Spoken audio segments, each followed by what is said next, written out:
Beldin Odemba olero ni obiro tiyo gi yore duto kendo loyo club mar CBE Ethiopia e finals mag tuke CECAFA madhi nyime piny mar Ethiopia. Bullets nong'ado tiko mar finals bang' loyo club mar Simba Queens mawuok e piny libamba ma Tanzania gonde 3-2 ka club mar CBE noloyo club mar Kawempe Muslim Ladies gonde 2-1 e nus finals machielo.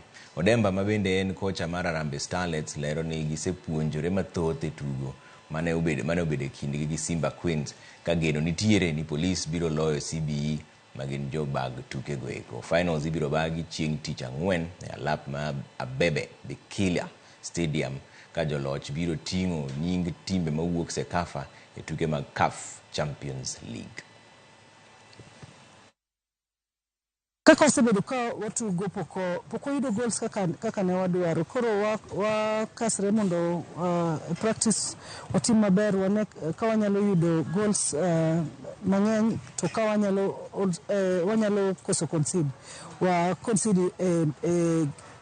games 2 mokalo to ok gibedo goals ma wanyalo wacho ni ok dine watiyo maber.